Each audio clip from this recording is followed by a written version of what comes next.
ሰላም ጤና ይስጥልኝ ውድ የፈታ ዴሊ ተከታታዮቻችን፣ በዕለተ አርብ ምሽት ጥንቅራችን ላይ እንገኛለን። በዛሬው ጥንቅራችን በሀገር ውስጥ እና በዓለም ደረጃ ከተሰሙት መረጃዎች መካከል የተወሰኑትን መራርጠን በማዘጋጀት በጥንቅራችን አካተናቸዋል። ቆይታችሁን ከኛ ጋር አድርጋችሁ የጥንቅሮቻችን መረጃዎችን እንድትከታተሉ አክብሮታዊ ግብዣችን ነው።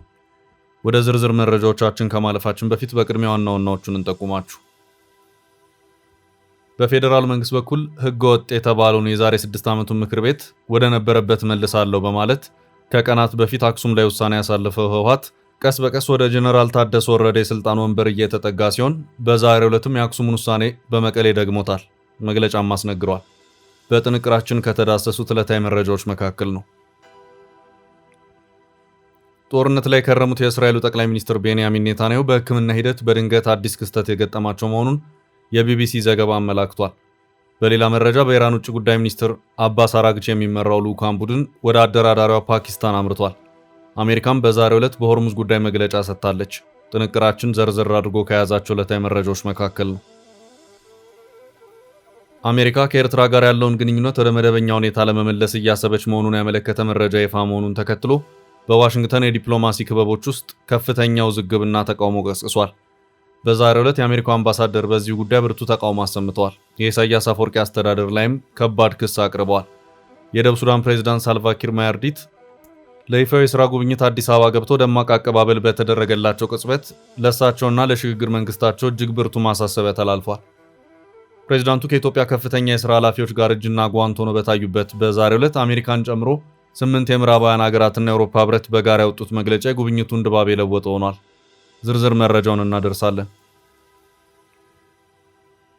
በአዲስ አበባ የሚገኘው የአሜሪካ ኤምባሲ የኢትዮጵያ ፌዴራል ፖሊስና የትግራይ ፖሊስ በጋራ በመሆን አንድን ግዙፍ ዓለም አቀፍ የሰዎች አሸጋጋሪ መረብ ለመበተን የወሰዱትን ቁርጠኛ እርምጃ በከፍተኛ ሁኔታ አድንቋል። ዝርዝር መረጃውን ይሰሙታል። እስከ ጥንቅራችን አብራችሁን ቆዩ።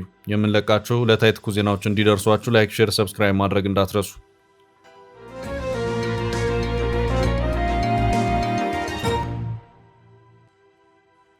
ህወሓት የአክሱሙን በመቀሌ ደገመው። የታደሰ ወረደ የዛሬው ስብሰባ። ህወሓት የአክሱሙን ውሳኔ በመቀሌ ደገመው። በተለያዩ የትግራይ ወረዳ ከተሞችም የቀደመውን አቋሙን የሚያረጋግጡ ስብሰባዎችን እያካሄደ ነው። ቀደም ብሎ ይህ አካሄድ አግባብ አይደለም ብለው ተቃውሟቸውን ያሰሙት የጊዜያዊ አስተዳደሩ ፕሬዝዳንት ሌተናል ጀነራል ታደሰ ወረደ በዛሬው ዕለት ካቢኔያቸውን ሰብስበው ነበር። ይሁንና ይህ ሊባል የሚችል ፖለቲካዊ ውሳኔን ያሳለፉበት ሁኔታ አልታየም። ህወሓት አሁን ባለው የትግራይ ጊዜያዊ አስተዳደር ውስጥም ከፍ ያለ የስልጣን ድርሻ ያለው በመሆኑ በጀነራል ታደሰ ወረደ የካቢኔ ስብሰባ ላይም የህወሓት አባላት ተገኝተዋል። ስብሰባው ኢኮኖሚያዊ ጉዳዮች ላይ በማተኮር የተጠናቀቀ ሲሆን ህወሓት ግን በፌዴራሉ መንግስት ህገወጥ የተባለውን የቀድሞውን የትግራይ ምክር ቤት ለመመለስ ባሳለፈው ውሳኔ ተግባራዊነት ላይ አጥብቆ እየሰራ ይገኛል። በዚህም የወረዳና የዞን አመራሮችን በመሰብሰብ በመቀሌም ጭምር የህወሓት ውሳኔ የኛ አቋም ነው እያስባለም ይገኛል። ከ6 ዓመት በፊት የነበረው የህወሓት የትግራይ አስተዳደር ወደ ነበረበት ቦታ መመለስ አለበት በማለት የህወሓት ማዕከላዊ ኮሚቴ ከቀናት በፊት አክሱም ላይ የወሰነ መሆኑ የሚታወስ ሲሆን በዚህም በአሁኑ ሰዓት በሌተናል ጀነራል ታደሰ ወረደ የሚመራውን የትግራይ ጊዜያዊ አስተዳደር በደብረጽዮን ገብረ ሚካኤል በሚመራው የቀድሞ አስተዳደር ለመተካት እየተደረገ ያለው ጥረትና እንቅስቃሴ ተጀምሯል። ከዚሁ ጋር በተያያዘም የህወሓት አመራሮች አቅደው እየሰሩት ባለው ስራም በመጀመሪያ ወረዳዎችን መቆጣጠር ሲሆን በወረዳ ደረጃም አመራሮችን በመሰብሰብ ህወሓት የቀድሞውን አስተዳደር ለመመለስ የወሰነውን ውሳኔ በደስታ እንቀበላለን፣ ለተግባራዊነቱም እንሰራለን የሚሉ መግለጫዎችን እያስነገረ ይገኛል። ከቀናት በፊት የተጀመረው ይኸው በወረዳ ደረጃ ያሉ አመራሮችን ተሰብስበው የአቋም መግለጫ እንዲያወጡ የማድረግ ተግባር በዛሬው ዕለትም ቀጥሎ ውሏል። በህወሓት አመራሮች ሰብሳቢነት በየወረዳው የሚካሄዱትን ስብሰባዎች ተከትሎም የህወሓት ማዕከላዊ ኮሚቴ አመራር ተቋርጦ የነበረውን የትግራይ ክልላዊ መንግስት ምክር ቤት ወደ ስራው እንዲመለስ የወሰነውን ውሳኔ በሙሉ ድምፅ እንደግፋለን፣ እንደዚሁም ተግባራዊነቱንም ለማስፈጸም የሚጠበቅብንን ሁሉ እናደርጋለን የሚሉ ተመሳሳይነት ያላቸው የአቋም መግለጫዎች እየተሰሙ ነው። ከዚሁ ጋር በተያያዘም በአሁኑ ሰዓት የህወሓት አመራሮች በትግራይ በጊዜያዊ አስተዳደሩ ስር ያሉትን ወረዳ አመራሮች በመሰብሰብና ተመሳሳይነት ያለውን የአቋም መግለጫ እንዲያወጡ በማድረግ ቀስ በቀስ ወረዳዎቹን የመረከብ እንቅስቃሴዎችን እያደረገ ነው። በሂደትም በተመሳሳይ አካሄድ ዞኖችን ከዚያም ክልሉን የመቆጣጠር እንቅስቃሴዎችም ይኖራል የሚሉ ስጋቶች እየተሰሙ ነው።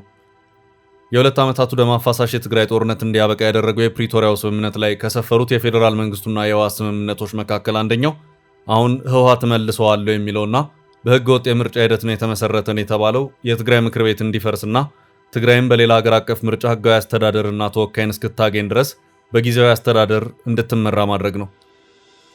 በዚህም በዚህ ዓመት በሀገር አቀፍ ይካሄዳል እስከተባለው 7ኛው ዙር ምርጫ ድረስ ትግራይ በጊዜያዊ አስተዳደር ትመራለች በሚል ካቢኔ ተቋቁሞ በመጀመሪያ አቶ ጌታቸው ረዳ፣ አሁን ደግሞ ሌተናል ጀነራል ታደሰ ወረደ ጊዜያዊ አስተዳደሩን እየመሩት ይገኛሉ። ህወሓትና በትግራይ ያሉት ታማኝነታቸው ለህወሓት የሆኑት ወታደራዊ አመራሮች በዘንድሮ ዓመት በሀገር አቀፍ ደረጃ የሚካሄደው ብሔራዊ ምርጫ በትግራይ እንዳይካሄድ ያደረጉ መሆኑ የሚታወስ ነው። በትግራይ ምርጫ የማይካሄድ መሆኑን ተከትሎም የፌዴራል መንግስት የጀነራል ታደሰ ወረደን የጊዜያዊ አስተዳደሩን ፕሬዝዳንትነት የስልጣን ዘመን በአንድ ዓመት እንዲራዘም አድርጓል። ከሳምንታት በፊት የተራዘመውን የጀነራል ታደሰን ስልጣን ህወሓት በመግለጫው አጥብቆ ተቃውሟል። የታደሰ ወረደ ሹመት መራዘምን ተከትሎም ህወሓት በማዕከላዊ ኮሚቴ ደረጃ አክሱም ላይ በመሰብሰብ በፕሪቶሪያ ስምምነት መሰረት ፈርሷል የተባለውን የቀድሞውንና የዛሬ 6 ዓመት ተመስርቶ የነበረውን ምክር ቤት መመለሱን አስታወቀ። ህወሓት ይህንን ውሳኔውን ባሳወቀ በቀናት ልዩነትም ጀነራል ታደሰ ወረደ ተቃውሟቸውን ገለጹ። የአይነቱ አካሄድ የፕሪቶሪያውን ስምምነት አደጋ ላይ የሚጥል በመሆኑ አግባብነት የለውም ሲሉ ተናገሩ። ግን ደግሞ ህወሓት ከዚያ በኋላም ውሳኔን ወደ መሬት አወርዳለሁ በማለት እንደቀጠለበት ይገኛል። ህወሓት ባይቶና፣ የአሲምባ ዴሞክራሲያዊ ፓርቲና አክሱማይት ዋዕላ ፓርቲዎችን ያቀፈ የጋራ መድረክ በትግራይ ያለምንም መዘግየት አዲስ መንግስት መመስረት አለበት ሲል አዲስ በወጣው መግለጫ አቋሙን አስታውቋል። መድረኩ ጊዜያዊ አስተዳደሩ ህጋዊነቱ እንዳበቃና ቅቡልነቱንም እንዳጣ በመግለጽ በምትኩ አዲስ መንግስት እንዲቋቋም የጠየቀው ፌዴራል መንግስቱ ተፈናቃዮች ወደ ቀያቸው እንዳይመለሱ በመከልከል የትግራይ ህገ መንግስታዊ አስተዳደር ወደ ነበረበት እንዳይመለስ በማድረግና የታጠቁ ኃይሎች በትግራይ ላይ ጥቃት እንዲከፍቱ በማገዝ የግጭት ማቆም ስምምነቱን በቀጥታም ይሁን በተዘዋዋሪ ጥሷል በማለት ነው። ከዚሁ ጋር በተያያዘ እስካሁን ባለው ሁኔታ በፌዴራል መንግስት በኩል የተባለ ምንም ነገር የለም።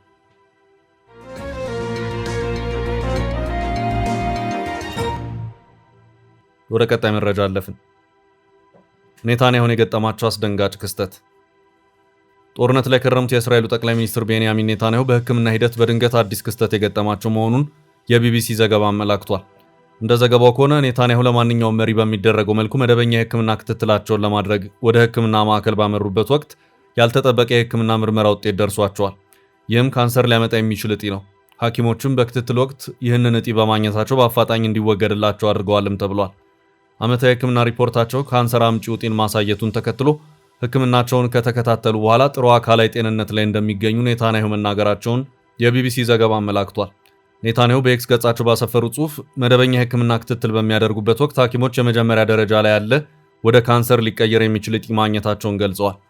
በወቅቱ ዶክተሮች ክትትል ሲያደርጉላቸው የነበረው ከዚህ አስቀድሞ ወደ ካንሰር የማይቀየር ፕሮስቴትን በተሳካ ቀዶ ጥገና ከሰውነታቸው ካስወገዱላቸው በኋላ መሆኑን አስረድተዋል። ኔታንያሁ በዚሁ መልእክታቸውም ህክምናው ችግሩን አስወግዶታል፣ ምንም ምልክት አልተወም ሲሉም አስታውቀዋል። ይህ በእንዲህ እንዳለ ለሁለተኛው ዙር ድርድር ፈጽሞ ፓኪስታን አልገኝም ያለችው ኢራን በውጭ ጉዳይ ሚኒስትር የሚመራው ልዑካን ቡድኗን ወደ ፓኪስታን ለመላክ በዝግጅት ላይ መሆኗ ተረጋገጠ። ልዑካን ቡድኑ በውጭ ጉዳይ ሚኒስትር አባስ አራግቺ የሚመራ መሆኑን የአልጀዚራ ዘገባ አመላክቷል። ይኸው ልዑካን ቡድን ከፓኪስታን ባለስልጣናት ጋር የሚመክር እንጂ ከአሜሪካ ጋር የሚገናኝም አይደለም ተብሏል። ሆኖም ወደ ፓኪስታን በሚያመራው የኢራን ቡድንና በፓኪስታን መካከል በሚኖረው ውይይት ዋነኛው አጀንዳ የድርድሩ ጉዳይ በመሆኑ አሁን አሜሪካና ኢራን ለገቡበት ቅርቃር አይነተኛ መፍትሄ ሊሰጥ ይችላልም እየተባለ ነው። በሌላ በተያያዘ መረጃ አሜሪካ፣ እስራኤልና ኢራን ፍልሚያ በፈነዳበት በ55ኛው ቀን በዛሬው ዕለት በአሜሪካ በኩል መግለጫ ተሰጥቷል። መግለጫውን የሰጡት መከላከያ ሚኒስትሩ ፒት ሄግሴት እና ጦርነቱን በዋና አስተባባሪነት እየመሩ ያሉት ጀነራል ዳን ኬን ናቸው። ሁለቱ አመራሮች በሆርሙዝ መዘጋትና ተያያዥ ጉዳዮች ጋር በተያያዘ ሰፋ ያሉ ማብራሪያዎችን ሰጥተዋል። መከላከያ ሚኒስትሩ ፒት ሄግሴት አሜሪካ በአሁኑ ሰዓት በሆርሙዝ ወሽመጥ ባላት ቁጥጥሩን ማድረግ ከጀመረችበት ዕለት ጀምሮም 34 መርከቦችን ወደ መጡበት እንዲመለሱ አድርጋለችም ብለዋል። መከላከያ ሚኒስትሩ ዛሬ በሰጡት ጋዜጣዊ መግለጫ አሜሪካ ወደ ኢራን ወደቦች የሚደረጉ ጉዞዎች ላይ ጣለችውን እገዳ ያለማመንታትና ይቅርታ እያስፈጸመች መሆኑንም አክለው ገልጸዋል። ፒት ሄግሴት በዚሁ የዛሬው መግለጫቸው በሆርሙዝ ወሽመጥ ያለ አሜሪካ ፍቃድ የትኛውን መርከብ በወሽመጡ አያልፍም ሲሉም አክለዋል። በሆርሙዝ ወሽመጥ በኩል የሚያልፉ መርከቦችን ደህንነት በማስጠበቁ በኩል በአውሮፓ በኩል የሚደረጉ ምን አይነት እንቅስቃሴዎች አሉ የሚል ጥያቄ የቀረበላቸው የመከላከያ ሚኒስትሩ በሰጡት አጠር ያለ ማብራሪያቸው ብዙ ነገሮች አሉ፣ በአውሮፓውያን በራሳቸው ውስጥም ጭምር የሚደረጉ ውይይቶች አሉ። በሆርሙዝ በኩል እገዛ ለማድረግን እስካሁን ባለው ሁኔታ በአውሮፓ በኩል ቁርጠኛ አቋምን አላየንም ሲሉም ምላሻቸውን ሰጥተዋል። በሆርሙዝ ወሽመጥ ከሚያልፍ የነዳጅ ሀብት ውስጥ በዋነኝነት ተጠቃሚ አውሮፓ እንጂ አሜሪካ ባለመሆኗ የሆርሙዝን መርከቦች ደህንነት በማስጠበቁ በኩልም ከአውሮፓ ብዙ ይጠበቃል ያሉት መከላከያ ሚኒስትሩ ኢራን የሰጡን የመርከቦች የትራንስፖርት ፍሰት ለማደናቀፍ በባህር ውስጥ ፈንጅ በማጥመዱ እንደቀጠለች ነው። ይህም በግልጽ የተኩስ አቁም ስምምነቱን የመጣስ ተግባር ነው ሲሉም በኢራን ላይ ክሳቸውን አሰምተዋል።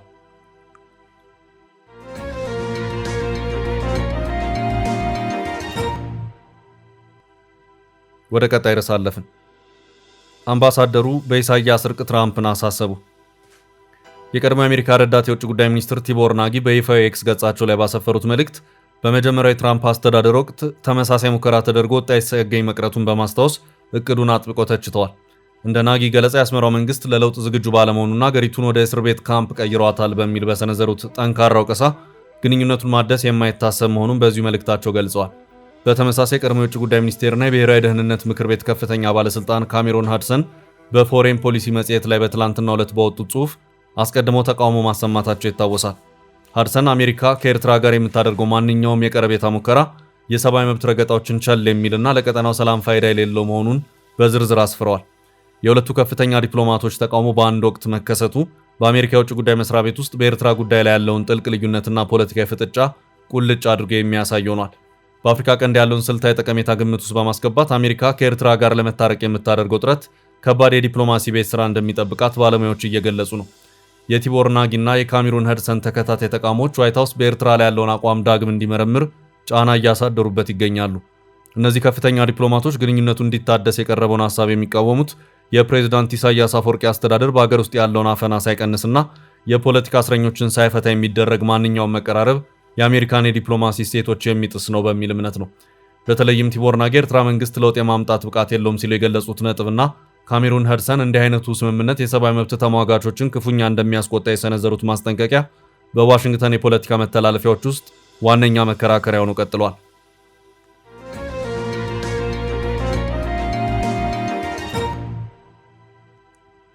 በቀጣይ መረጃ የጠቅላዩ እንግዳ አዲስ አበባ እንደገቡ ከአሜሪካ የደረሳቸው ማሳሰቢያ።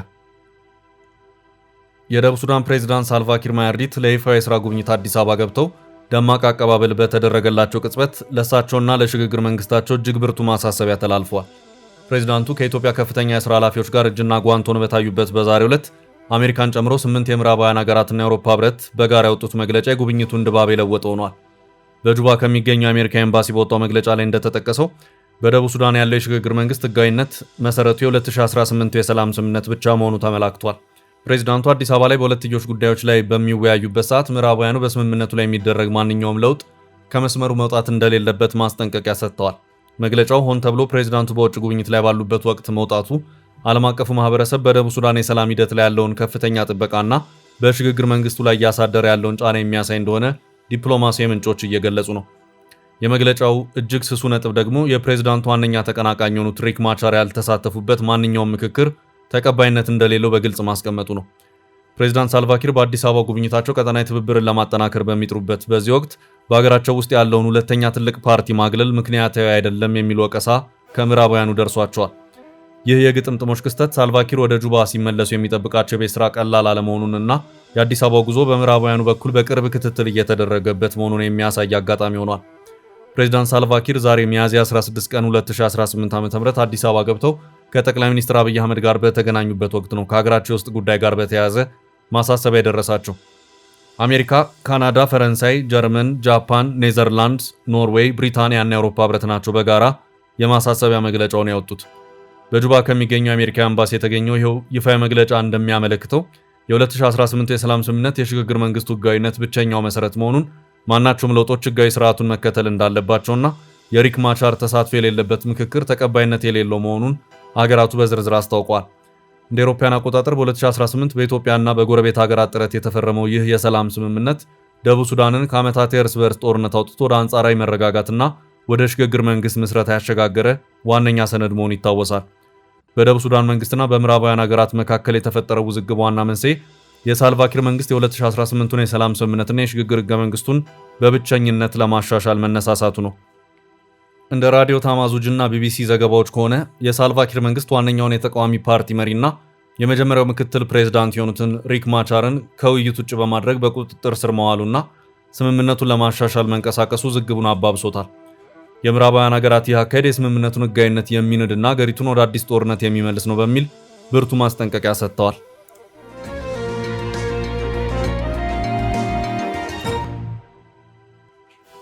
በቀጣይ ርዕስ አሜሪካ የፌዴራልና የትግራይ ፖሊስ ኦፕሬሽንን አሞካሸች። በአዲስ አበባ የሚገኘው የአሜሪካ ኤምባሲ የኢትዮጵያ ፌዴራል ፖሊስና የትግራይ ፖሊስ በጋራ በመሆን አንድን ግዙፍ ዓለም አቀፍ የሰዎች አሸጋጋሪ መረብ ለመበተን የወሰዱትን ቁርጠኛ እርምጃ በከፍተኛ ሁኔታ አድንቋል። ኤምባሲው ባወጣው መግለጫ መሰረት ይትባረክ ዳዊት የተባለውን ግለሰብና ሌሎች 10 ተባባሪዎቹን በቁጥጥር ስር መዋል በሰዎች ዝውውር ላይ በሚደረገው ትግል ውስጥ የተመዘገበ ትልቅ ድል ነው። ይህ ኦፕሬሽን ከ100 በላይ ሰዎች ሞትና ስፍር ቁጥር ለሌላቸው የጥቃት ድርጊቶች ተፈላጊ የነበሩ ወንጀለኞችን ለሕግ ለማቅረብ ያስቻለ ሲሆን ይህም የዓለም አቀፍ ደህንነት ትብብር ያለውን ከፍተኛ ኃይል በተግባር ያሳየ ክስተት ሆኗል። በዚህ ስኬታማ ኦፕሬሽን ዙሪያ ኤምባሲው በሰጠው ዝርዝር ማብራሪያ በኢትዮጵያ ባለስልጣናት በካርቱም ፕሮሰስ የክልላዊ ኦፕሬሽን ማዕከልና በሌሎች ዓለም አቀፍ አጋሮች መካከል የነበረውን ወሳኝ አጋርነት እውቅና ሰጥቷል። እነዚህ ወንጀለኞች በድንበር ተሻጋሪ ሰዎች ዝውውር መረባቸው አማካኝነት በብዙ ንጹሃን ዜጎች ላይ ዘግናኝ ጥቃቶችን ሲፈጽሙ የቆዩ ሲሆን በቁጥጥር ስር መዋላቸውም ለተጎጂ ቤተሰቦች ትልቅ ተስፋን የፈነጠቀ መሆኑ ተመልክቷል። በአዲስ አበባ የሚገኘው የአሜሪካ ኤምባሲ ባወጣው መግለጫ የኢትዮጵያ የጸጥታ አካላት ለሰላምና ለደህንነት ያሳዩትን ቁርጠኝነት አጽንኦት ሰጥቶ ገልጿል። የኢትዮጵያ ፌዴራል ፖሊስና የትግራይ ፖሊስ በጋራ በመሆን የወሰዱትን ቁርጠኛ እርምጃ የሚደነቅ ነው ሲል ገልጿል። ሰዎች አሸጋጋሪነት ከባድ የሰብአዊ መብት ጥሰት መሆኑን የጠቀሰው መግለጫው አሜሪካ እነዚህን አስከፊ ወንጀሎች ለመዋጋትና ተጋላጭ የሆኑ የህብረተሰብ ክፍሎችን ለመጠበቅ ከኢትዮጵያና ከዓለም አቀፍ አጋሮቿ ጋር በጽናት እንደምትቆም አረጋግጧል። በጋራ በመሆን የሰዎች አሸጋጋሪነትን ማቆም እንችላለን ሲል መልእክቱን ያስተላለፈው ኤምባሲው የህግ የበላይነትን ለማስከበር የሚደረጉ መሰል እርምጃዎች ተጠናክረው እንዲቀጥሉ ጥሪ አቅርበዋል። ይህ ኦፕሬሽን በኢትዮጵያ የጸጥታ አካላት መካከል ያለውን ቅንጅት ከማሳየቱም በላይ በዓለም አቀፍ ደረጃ የሚንቀሳቀሱ የወንጀል መረቦችን ለመበጣጠስ ተምሳሌት ሊሆን የሚችል ተግባር ተደርጎ ተወስዷል። ውድ ቤተሰቦቻችን ለዛሬ ያዝንላችሁን ርዕሰ ጉዳዮች እዚህ ላይ ቋጨን። ላይክ፣ ሼር እና ኮሜንት በማድረግ ለቻናላችን ድጋፋችሁን መግለጽ እንዳትዘነጉ እያልን ከሌሎች መረጃዎች ጋር ደግመን እስክንገናኝ ቸር ያሰማን ስንል ተሰናበትን።